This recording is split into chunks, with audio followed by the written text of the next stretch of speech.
Bueno, continuamos con Carlos González Cravioto, también un fijo de esta jornada que lleva con nosotros desde los inicios. Carlos nos va a hablar sobre una pequeña historia de una cala que llaman de Mijas, edad antigua y media. Carlos González es licenciado en Geografía e Historia y ha sido profesor superior de solfeo y piano, maestro de primera enseñanza, profesor de instituto, profesor asociado al área de didáctica de las ciencias sociales y profesor honorario de la Universidad de Málaga. En la actualidad pertenece a un grupo de investigación de dicha área.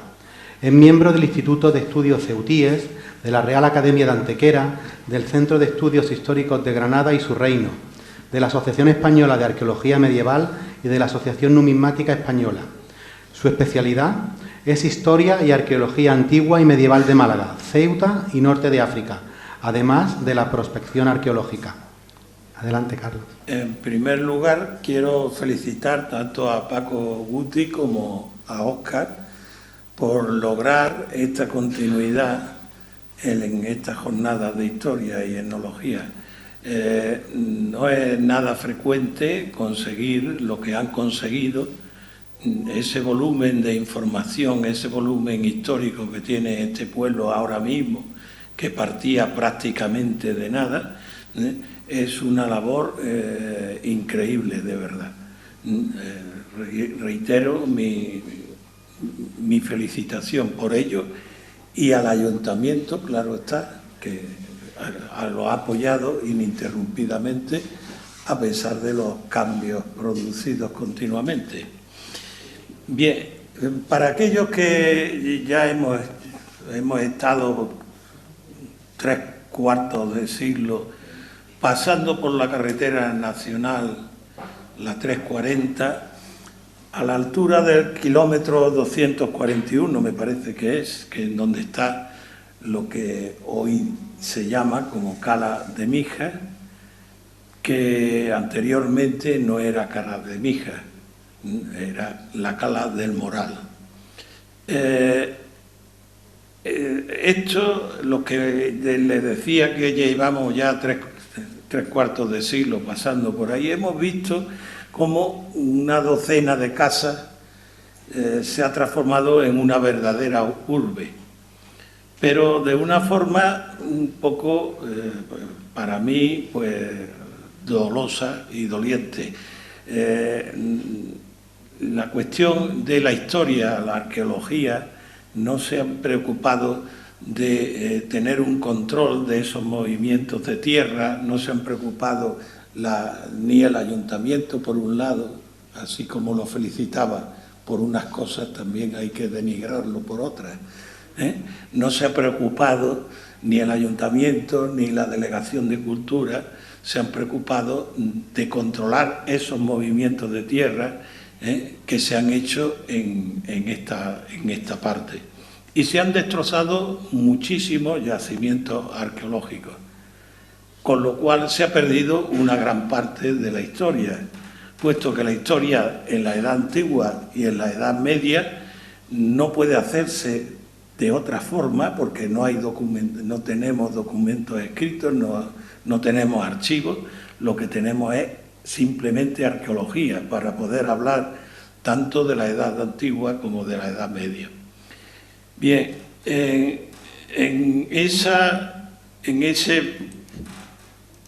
¿esto cómo funciona? Bien. El nombre primitivo, el nombre que tenía, pues de siempre, desde el principio, pues es el nombre de la Cala del Moral, que en un principio, pues este nombre tiene un significado bastante importante. Por un lado,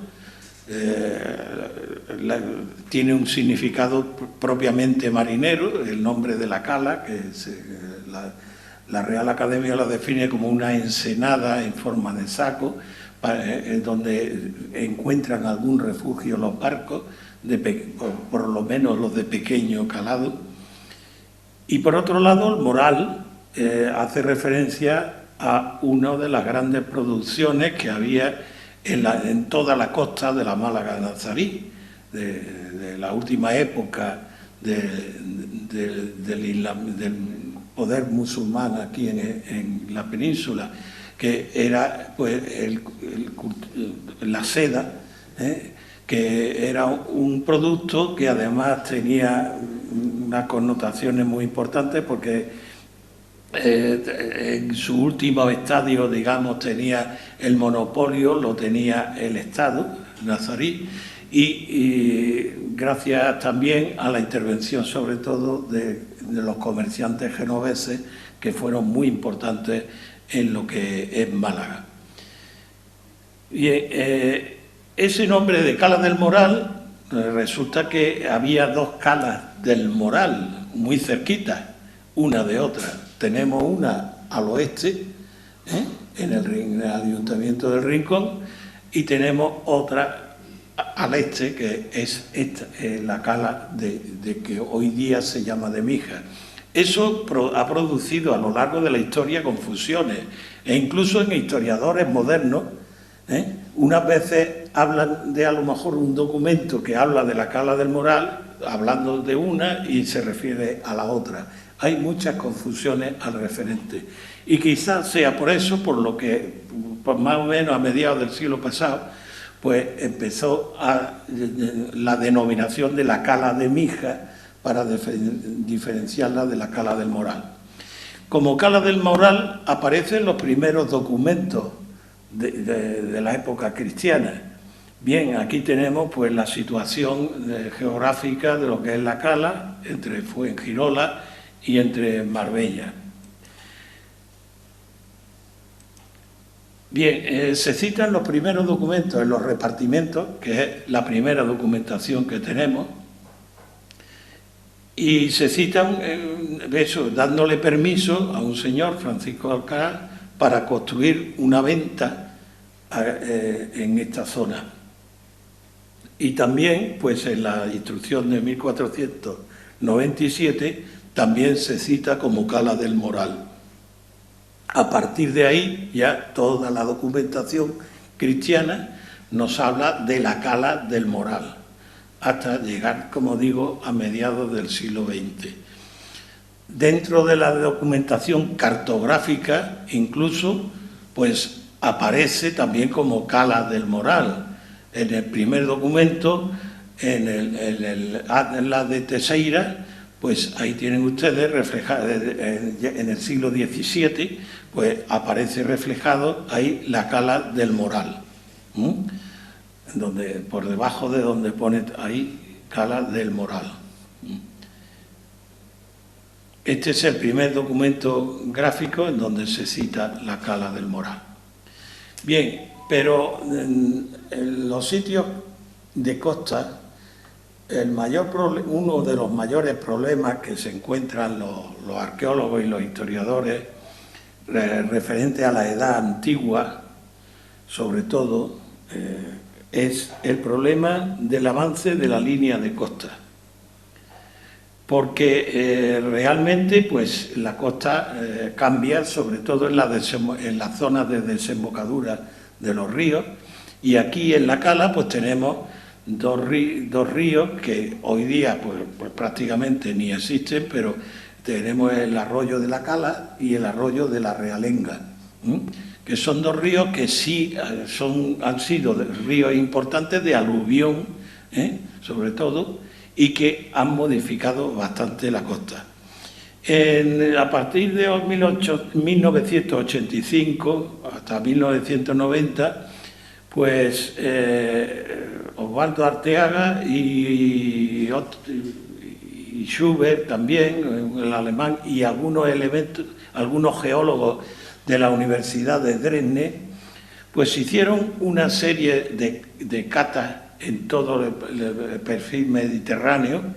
Por ejemplo, en la provincia de Málaga, pues hicieron catas en Vélez, Málaga, hicieron catas en Málaga también, hicieron catas en Fuengirola, en la desembocadura del río Fuengirola, y hicieron una sola aquí, en la zona de la Cala, hicieron también catas en la desembocadura del río Guadiaro, es decir, fueron buscando los ríos más o menos más importantes y fueron haciendo catas geológicas para ver y determinar cómo había sido ese avance o ese retroceso de la costa.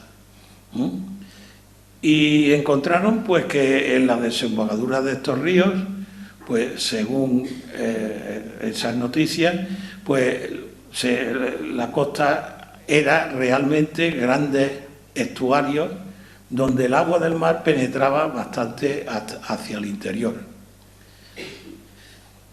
Eso dejaba muchas incógnitas, por lo menos a mí, porque si eso es así, si la costa llega, por ejemplo, hasta casi, si el mar penetraba casi hasta donde hoy llega la autovía, ¿cómo es posible que hubiesen villas costeras a 3 o 4 metros de altura en época romana? Estarían inundadas, lo cual es un absurdo. Bien, pero es que resulta que recientemente, esto es una noticia bastante reciente, se ha publicado ahora mismo, como quien dice, el Instituto Arqueológico Alemán ha hecho unas catas con mejores medios, con instrumental más preciso. Solamente, no han hecho tantas como hicieron en los años 90, solamente han prospectado en la desembocadura del río Guadiaro, en la zona de Cádiz, pero bueno, muy cerquita de la zona malagueña. Y han encontrado que los datos que nos habían dado anteriormente los Schubert y Osvaldo Arteaga y los geólogos de la Universidad de Dresde, pues no eran del todo exactos. Es decir, la costa no había retrocedido tantísimo como nos lo pintaban. Había retrocedido, sí, pero no tanto. Tengan ustedes presente que se hablaban de que, claro, de que había habido una deforestación para construir barcos en las casas y tal, pero la deforestación real y verdadera se hizo en el siglo XVI, con la construcción masiva de barcos por parte ya de cristianos, ya los cristianos aquí, y eso sí que deforestaron la zona próxima a la costa y eso sí que provocaron que la costa aumentase, pero en época romana y en época fenicia, como se había pensado, pues no. Entonces, esta nueva aportación del río Guadiaro, supongo que se podría extrapolar a todas las demás, puesto que se han hecho en el Guadiaro la comparación entre las hipótesis de Schubert y las nuevas hipótesis del Instituto Arqueológico Alemán de Madrid, y se ve que son distintas. Entonces tienen que ser distintas también lo que ocurre en el resto de los sitios. Aquí en el dibujo que me facilitó mi amigo Sergio Santos, que por allí está, en el cual se van dibujando las curvas de nivel, pues prácticamente según la hipótesis primera de Schubert, pues el mar alcanzaría casi todo lo que está de color naranja, en principio, cuando realmente lo que podría alcanzar el mar es la primera cota de los 3, 4, 5 metros, no más allá. Porque tengamos presente que aquí estaría la villa romana de la Butibamba, donde les tengo puesta la flecha. Si eso fuera cierto, pues los romanos tendrían que vivir allí vestidos de buzo, los pobreticos. Bien. Una vez visto esto, pues tenemos que considerar también en esta foto que, por ejemplo, que publican los que hicieron el libro sobre un tesorillo, del cual hablaremos más adelante, esta foto de un trozo de ánfora romana enfrente de la desembocadura del arroyo de la Realenga, se dice, los autores del libro pues indican que posiblemente sea arrastrada por los aluviones del arroyo Realenga. Y yo creo que ahí, en ese arroyo, en uno de los laterales, había un embarcadero, porque hay muchos datos que, aunque no confirman del todo la existencia de ese embarcadero, pero sí, por lo menos, inducen a pensar en ello. Bien, el yacimiento más importante de la Edad Antigua es este yacimiento de época fenicia, que es el de las Rozas de Aguayo, que se descubrió cuando se hizo la autovía. Se descubrió este yacimiento y se excavó parcialmente, aunque después pues se tapó. Y gracias a Dios pues todavía parece que se está conservando y que no se está construyendo encima. Aunque la carretera lo parte por la mitad, eso sí es cierto. Pero más allá de lo que es lo que ha hecho la autovía, pues no ha habido ningún otro desastre. Se fecha sobre el siglo VII y perdura pues hasta el VI más o menos, antes de Cristo. Estamos hablando de un yacimiento de época fenicia, aunque seguramente estaría poblado no por fenicios, sino por indígenas. Bien, un yacimiento muy importante de época romana es el yacimiento de la Curva de la Cala, que es aquí, esta serie de colinas, que yo recuerdo cuando era estudiante y pasaba por aquí, que esto era la carretera, no era la autovía, que aquí creo recordar que había un sanatorio de la Cruz Roja o algo parecido. Pues yo recordaba cuando iba con el autobús que veía la cerámica, sin bajarme del autobús, y el autobús pasaba a toda velocidad, y veía la cerámica aquí en este desnivel, pero en cantidad. No me explico cómo eso no se dio a conocer, cómo se protegió, en fin, no me lo explico, ¿no? Bien, pues este yacimiento es uno de los más importantes que ha habido, aunque ya está parcialmente destrozado. En parte se destrozó con la ampliación de la carretera al hacer la autovía, y en parte también porque se han hecho algunas construcciones por este lado. Aquí apareció este fragmento del diploma de un alto mando de la Marina Romana,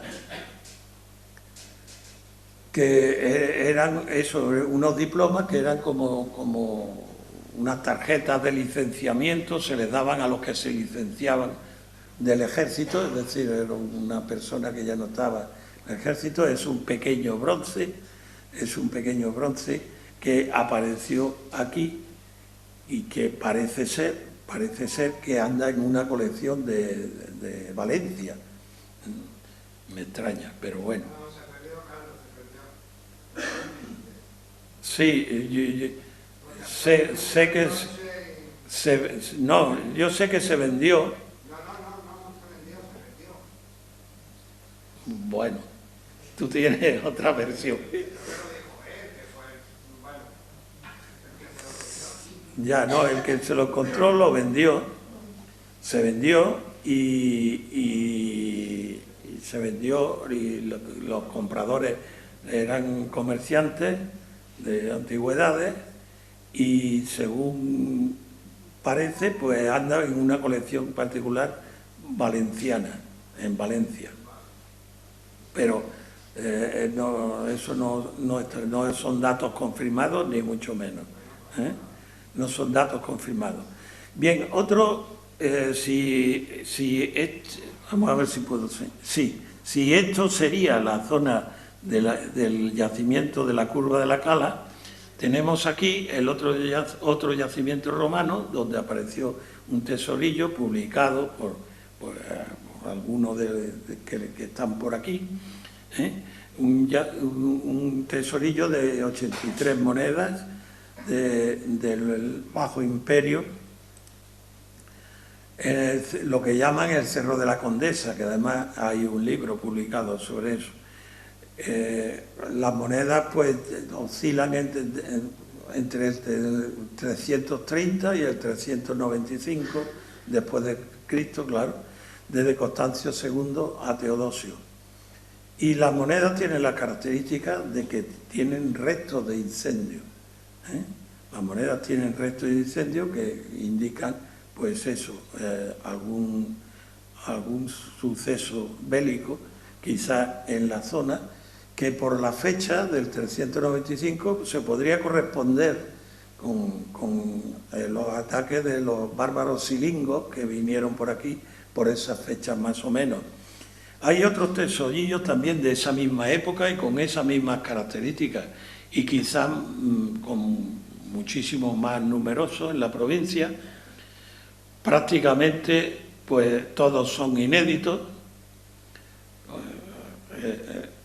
menos el del Peñol del Berrueco y el del Río Grande, que los tengo publicados yo, y el de Manilva, que lo publicó, el tesorillo Manilva, que lo publicó Pedro Rodríguez de Oliva. Bien, en este sitio pues también apareció un plato de balanza, también muy interesante. Tenemos otro yacimiento romano, maravillosamente verde. Esto antes de que se hiciese el campo de golf, pues allí había un yacimiento romano y medieval.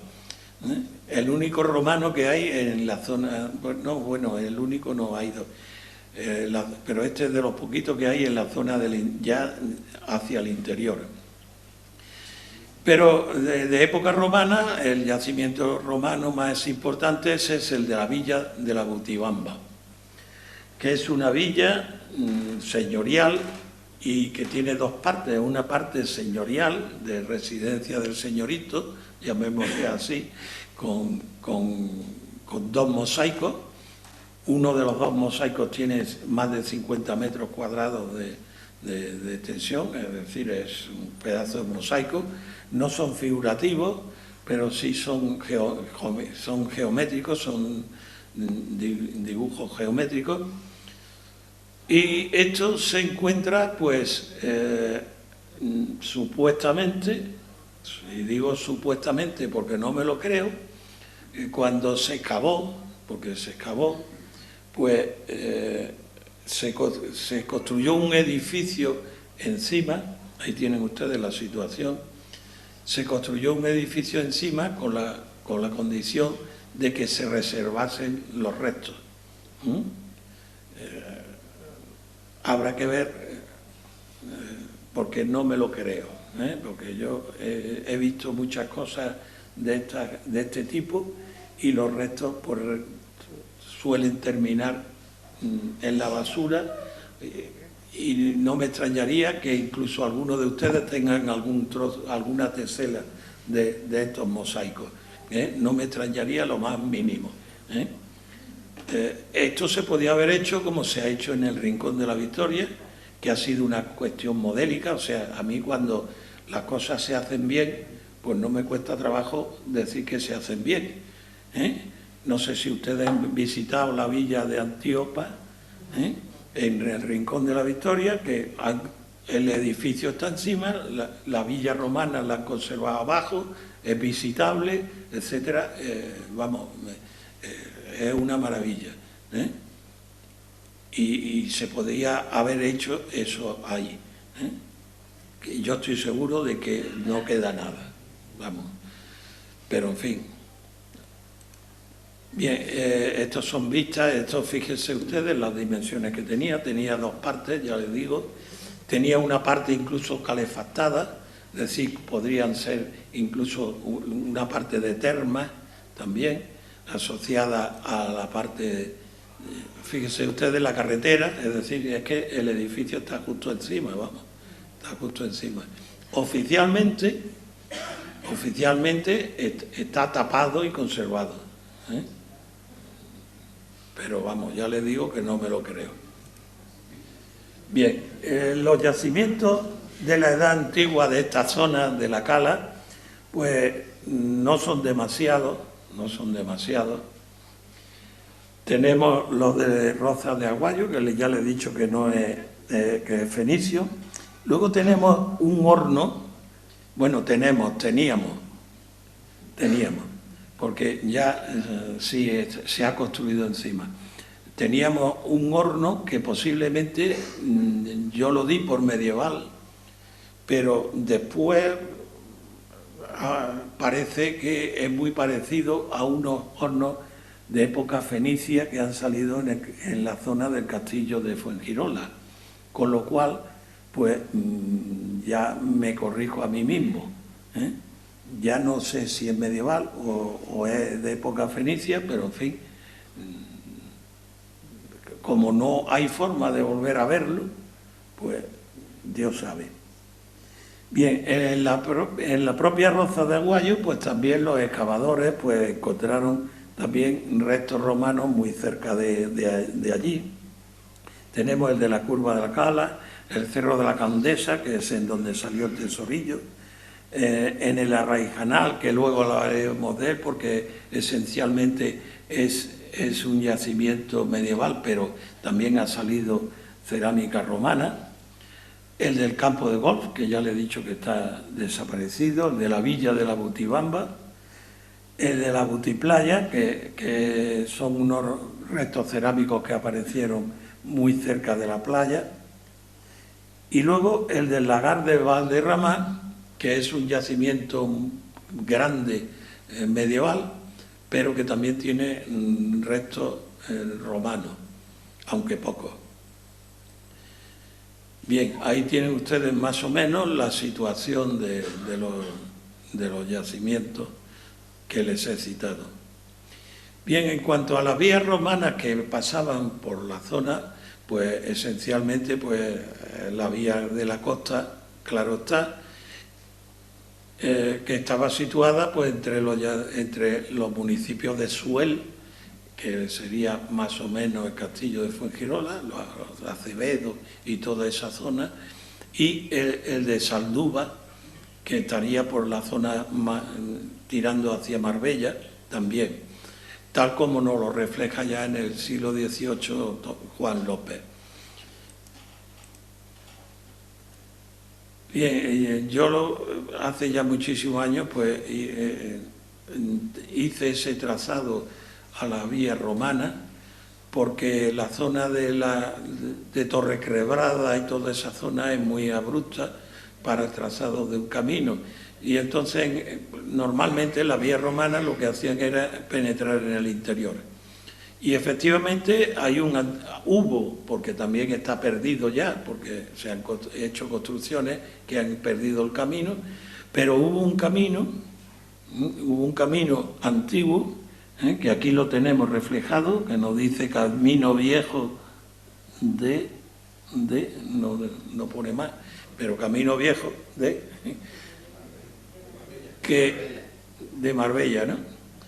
Camino Viejo de Marbella, que corresponde pues más o menos pues eso, con la vía romana, con la vía medieval y con la vía histórica. Existe un plano de 1717 de militar hecho, en donde lo que refleja en sí son las torres de la costa para la defensa de la costa, que nos pone en esta zona la ruina de una antigua población.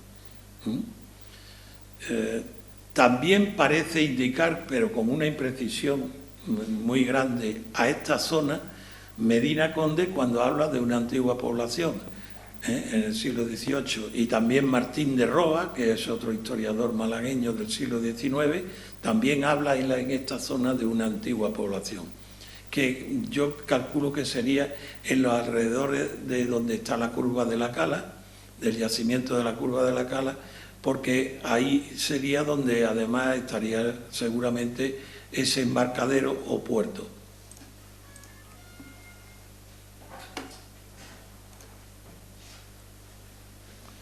Bien, pasamos a la Edad Media, y de la Edad Media pues tenemos otro yacimiento excavado y también, bueno, pues abandonado, que es el de la Raijanal, que está relativamente cerca del de la curva de la Cala. Este yacimiento pues se excavó en los años 90 y dio con una casa de 4 habitaciones ordenada con un patio y otras construcciones anejas que continuaban, pero que los excavadores pues no continuaron porque, como ocurre siempre, era una excavación pagada para poder construir encima, y entonces normalmente pues son excavaciones que no llevan una finalidad científica, sino casi como si fuese un impuesto para poder seguir construyendo, y ya está. Entonces hubiese sido muy interesante continuar esta excavación porque había más estructuras, y posiblemente si no era esta, había algo parecido a una mezquita, porque yo vi allí,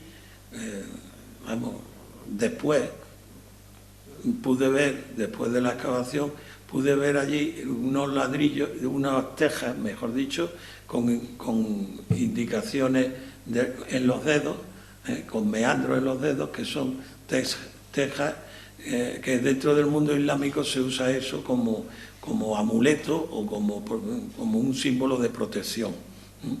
Bien, entonces, en base a esto, pues hice una reproducción en 3D, que sería más o menos así, sería un patio y 4 habitaciones ordenadas a los lados del sitio. Y este yacimiento pues es plenamente califal desde el siglo IX y es abandonado a finales del X o principios del XI. Es decir, es un yacimiento que nada más que se mantiene en la época califal, aunque también aparecen algunos fragmentos de época romana. Y en el yacimiento romano que hemos hablado antes, pues también apareció un tesorillo medieval. Además, un tesorillo medieval que ya supuestamente muy conocido, que apareció en un cacharro. Además, el cacharro es imperfecto, lo cual quiere decir que está fabricado muy cerca, seguramente en algún alfar de la zona. Y el tesorillo medieval pues costaba de 533 dirham y 232 fragmentos de dirham y 5 dinares de oro. Esos dinares de oro no estaban acuñados aquí, sino en Sijilmasa, en el norte de África. Y los dirham sí, porque eran todos de Abderramán III y de Xen. También apareció aquí en la curva de la Cala, y voy a ir más rápido porque un colgante de oro bastante interesante.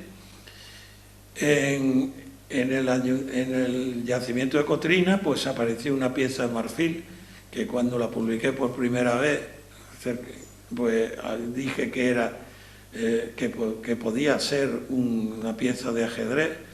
Hoy me desdigo de lo que dije. No es un juego de ajedrez, pero tampoco es de lo que otros investigadores dicen. Hay quien dice que es una pieza para la rueca de hilar, pero si fuese para eso se hubiese hecho de otro material. Piensen ustedes que esa pieza de marfil es una pieza que tuvo que ser de adorno, de una pieza cara, una pieza que no es para una cuestión industrial como puede ser el hilado. Y luego también aparecen aquí algo que aparece en muchos sitios, que son esas puntas huecas por dentro, esas puntas huecas que también se discute muchísimo sobre su utilidad. Lo que sí es cierto es que pueden ser bancos de rueca, pero lo que no puede ser nunca es, como se ha dicho, de peine, ¿no? Porque hay algunas que tienen hasta 40 centímetros, ¿eh? O sea, no puede ser eso un peine, ¿no? ¿Para peinar a quién? Bien, la densidad de yacimientos medievales pues es bastante importante en esta zona. Este es un mapa muy mal hecho, del cual me avergüenzo un poquito por lo feo que queda, pero bueno, esto lo publiqué hace 21 años y vean ustedes la zona de la cala, la densidad de yacimientos medievales que ya ponía yo en aquel entonces. Ahora hay algunos más incluso, ¿eh? Aquí tienen ustedes el listado de los 21 yacimientos medievales que hay o había aquí. Normalmente los investigadores, pues se dice, como pongo yo aquí, emirales 3. ¿Por qué? Porque han aparecido a lo mejor cerámica emiral o monedas de época emiral. Pero eso es muy relativo, porque un yacimiento pueden aparecer monedas emirales, pero puede ser anterior o puede ser también posterior. Es decir, si aparece emiral, es emiral, pero no sabemos lo que hay antes ni lo que hay después, ¿eh? Entonces, eso tiene un valor relativo. Lo que sí es cierto es que muchas veces también hablamos de alquerías y aquí en la cala pues habría posiblemente solamente 2 alquerías. De los 21 yacimientos solamente 2 tenían la entidad suficiente para hacer una alquería, que eran por un lado el lagar de Valderrama y por otro lado Cotrina. ¿Por qué? Porque alquería, pues incluso muchos arqueólogos pues hablan de alquería a cualquier casa, hablemos cortijo para que nos entendamos, cualquier casa aislada de campo que hubiese en época medieval se le da el nombre de alquería, y eso no es cierto. Incluso ya en época de Mohamed XIII hay documentación nazarí que nos dice que una alquería tenía que tener 12 casas por lo menos, de ahí para arriba, 12 casas y una mezquita, ¿eh? Entonces, una casa aislada pues es un cortijo, un mashar, un maizal, pero no una alquería. Entonces, alquería aquí había 2. Habría una en Cotrina y otra en el lagar de Valderrama. Posiblemente, además, las alquerías tenían jurisdicción territorial, ¿eh? Las alquerías tenían jurisdicción territorial. Bien, aquí tienen ustedes el mapa. Como verán, es un mapa muy denso, en época medieval. Hay, digamos, una ausencia bastante significativa en la propia costa, aunque eso es relativo, porque la costa ha sido lo más degradado que ha habido, ¿eh? Entonces, eso es muy relativo. Pero normalmente parece ser que hay un auge del poblamiento medieval en época califal y después hay un declive, digamos, en época de taifa, y vuelve otra vez a ser importante el poblamiento en la época almohade y ya nazarí. Bien, ¿cuáles eran los recursos de estas poblaciones? Pues por los hallazgos, por ejemplo, cuando se ha excavado en el Arraijanal, que se han aparecido molinos de cereales, pues está claro que había cereales. Han aparecido también anzuelos de bronce, está claro que había pesca, ¿eh? Es decir, y está claro también que por el nombre y porque era lo más socorrido en aquella época y lo más abundante, la seda era muy importante. Todo esto, ese campo tan enorme que podíamos haber tenido y que se podía haber conservado, pues se ha destrozado y hoy día pues está todo lleno de urbanizaciones, de campos de golf, pero además sin ningún respeto por estos yacimientos que ya les digo que en su mayor parte, por desgracia, han desaparecido. Y será ya muy difícil poder hacer una historia medieval y antigua de esta cala que hoy llaman de Cala de Mijas. Y nada más, muchas gracias por su atención.